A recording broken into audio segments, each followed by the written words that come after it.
Editor's note: on March 12, the Shorenstein Center on Media, Politics and Public Policy will award the 2019 Goldsmith Prize for Investigative Reporting to a stellar investigative report that has had a direct impact on government, politics and policy at the national, state or local levels. 7 reporting teams have been chosen as finalists for the 2019 prize, which carries a $10,000 award for finalists and $25,000 for the winner.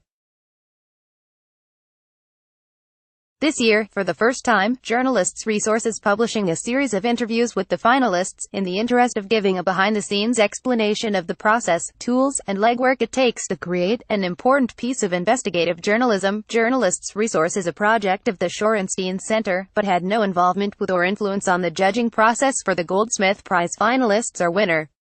A team from the Wall Street Journal uncovered secret payoffs that Donald Trump and his associates arranged during the 2016 presidential election campaign to suppress sexual allegations from 2 women, including a porn star known as Stormy Daniels. Journal's series of exclusive reports, most of which were published in 2018, prompted a federal investigation into campaign finance abuses and implicated the president in a federal crime. Trump's former personal attorney, Michael Cohen, pleaded guilty last year to a string of crimes, including violating campaign finance law by arranging large payments to 2 women who had alleged affairs with Trump. In late February 2019, Cohen testified before a House committee that Trump helped him coordinate the payment to Daniels. The Journal first reported on a Trump-related payoff right before the 2016 election. On November 4, 2016, journalists Joe Palazzolo, Michael Rothfield and Lucas Alpert broke the news that the company that owns the National Enquirer, American Media Inc., agreed to give former Playboy model Karen McDougal $150,000 for her story of an extramarital affair with Trump a decade earlier. But the company, headed by a longtime friend of Trump, did not publish the story, the Journal reported. "We didn't know at that time the extent to which Trump was involved or Michelle Cohen was involved," Palazzolo said during a recent podcast interview with Heidi Legg, Special Projects Director at the Shorenstein Center, which runs Journalists Resource. After that first story, Rothfield and Palazzolo worked for more than a year to investigate secret hush payments. Their next article, published in January 2018, reported on a $130,000 payment Cohen made to Daniels to keep her quiet a month before the election. Days later, Rothfield and Palazzolo followed with another story detailing how Cohen used a shell company to make the payment to Daniels' lawyer. The Journal ran several more articles in 2018 that focused on Trump's relationship with Cohen, Trump's role in the payoffs and how Cohen turned on the president, publicly implicating him. The series, titled Trump's Hush Money, fundamentally altered the trajectory of Mr. Trump's presidency, the Journal wrote in the paperwork it submitted to enter this year's contest for the prestigious Goldsmith Prize for Investigative Reporting. The series recently was chosen as a finalist. The Journal also pointed out that once Cohen turned state's evidence against the president, Cohen began cooperating with special counsel Robert Mueller's ongoing investigation into Russian election tampering. To learn more about the series and how it was reported, Journalist Resource reached out to several reporters who had worked on it. In an interview by email, Palazzolo spoke to us about how the team tracked down key details and handled tricky questions such as whether to rely on anonymous sources. He also offered tips for journalists interested in doing investigative reporting at a national level. Below are our 6 questions and Palazzolo's answers. We made a few minor edits for clarity or to accommodate Journalists Resource's editorial style. Denise Ordway, Journalists Resource: how did you find the shell company that Mr. Cohen used to make the hush payment to Stormy Daniels? And what steps did you take to confirm the information before publishing it? Joe Palazzolo: we learned from a source that Michael Cohen used a shell company, but our source didn't know the exact name. The source said it was something obvious, like Damage Control LLC. We didn't know where the company was incorporated. We had a general sense of when Cohen paid Daniels.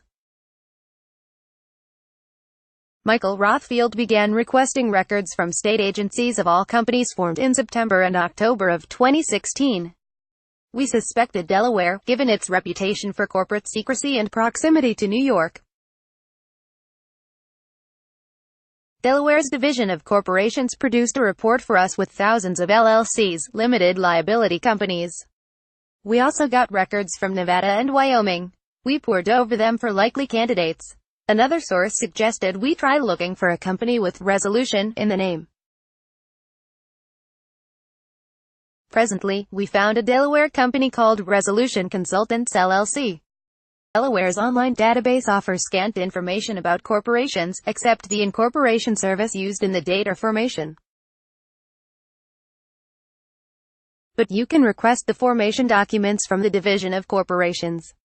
We did, and sure enough, there was Michael Cohen, listed as the company's authorized person. We then called the incorporation service Cohen used to confirm he was the right Michael Cohen. They had Cohen's New York address on file. But Resolution Consultants LLC was formed on Sept. 30 and dissolved on October 17, before the payment to Daniels, according to our sources. We figured Cohen had made an error in setting up the company or needed to change the company's name for whatever reason. So we went to the spreadsheet of companies formed in Delaware that we'd created and narrowed our search to corporations that were created on October 17, the same day Resolution Consultants was dissolved. Michael, myself and our editors, Mike C. Conolfi and Ashby Jones, picked through the records, hundreds of them, for likely candidates. We all made lists. One company had struck all four of us as a possible match, Essential Consultants LLC.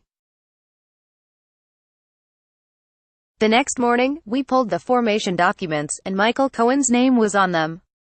It took us another couple of days to confirm with our sources that Cohen used Essential for the payment. Journalists' resource. It's no secret that a lot of the public does not trust the news media. Can you please talk about the reasons you decided to rely on anonymous sources for this investigative series and whether you think it's a good practice for journalists, generally speaking? Palazzolo, we were reporting on a contract that, by its nature, legally bound the parties involved to secrecy. And the president has a history of filing lawsuits that can cost defendants a fortune in legal fees, even if they are ultimately thrown out. We couldn't have got this information to the public without granting our sources anonymity. But that's not true for all our stories. We all need to push harder to get sources on the record. Journalists' resource. You wrote in your award submission paperwork that the most rewarding element of this investigation is how organic it has been. Can you elaborate, please? Can you also talk about how organic news investigations differ from other kinds, for example, a planned series? Palazzolo, it was like building a house from the ground up. We had no idea where our reporting would take us when we started making calls in October 2016, after receiving a tip about a lawyer entering into secret settlements to hide Trump's past. We had to develop sources in world of adult entertainers, gossip brokers, lawyers who help clients profit from dirt on celebrities and lawyers who help celebrities keep their secrets under wraps. When we discovered that a woman named Karen McDougal had been paid by the National Enquirer to keep quiet about an alleged affair with Trump, we published a story 4 days before the election, noting that the CEO of the Enquirer's parent company, American Media, was a friend of Trump and an unabashed supporter of his presidential campaign. We also reported in that story that McDougal's lawyer, Keith Davidson, represented another woman reported to have had an affair with Trump, Stormy Daniels, who like McDougal had been in talks with ABC before the election and abruptly cut them off. We spent the next year trying to figure out whether Daniels or other women were paid off, and if so, whether Trump knew about the hush payments. Our reporting built little by little to our January 2018 story revealing Cohen's payment to Daniels. Organic doesn't mean haphazard. We planned each step, strategized the best ways of getting the information, sussed out the motivations of our sources, journalists' resource. What skills or expertise do the members of this investigative team have that made them uniquely qualified to work on this project? Can you talk about the process used to decide which journalists would work together on this project? Palazzolo, I work in the journal's legal group and have experience rummaging through court documents and other public records. My editor reached out to the investigative team for help. Michael Rothfield and I had worked together previously and our skills were complementary. He also has a deep knowledge of public records and is one of the most talented interviewers I've ever had the pleasure of working with. Lucas Albert, from our media team, was well acquainted with the tabloid world. His sources and knowledge were invaluable. At the Journal, teams typically come together based on need. Journalist's resource. Can you please share a couple of examples of techniques you used to get a reluctant source to speak to you or share information they had with you? Palazzolo, the key is finding what would motivate someone to speak to you. Maybe they have an interest in making sure they have a say in how they are portrayed in your story, or they want to protect someone else, or deflect attention from themselves, or they believe, like you do, that the story you're working on is in the public interest. Be honest about what you know and what you don't know, and build trust with them by doing right by them. That doesn't mean going soft on sources. It means that you let them know exactly what you intend to say about them in print, that you hear them out and that you treat them fairly. Journalist's resource. If you were talking to an entry-level reporter who hopes to someday do investigative work on national leaders such as the president, what are 3 or 4 tips you'd give that person? Palazzolo. 1. Make the extra call. You may think that a given person will never speak with you. Why bother calling him or her? Don't think that way. Call people, call everyone. Our source lists for these stories have close to 1,000 names. Pick up the phone. 2. All the phone work can be tedious. If you suspect someone has information that's important to your story, meet them in person. We'll always get more. 3. Familiarize yourself with as many categories of public records as you can: regulatory filings, court documents, property records, loan records, corporate records. Mine them for potential sources. 4. Stay organized. Big, sprawling stories have lots of dots that need to be connected. Keep your sources' files updated. Note the last time you spoke with them and what happened.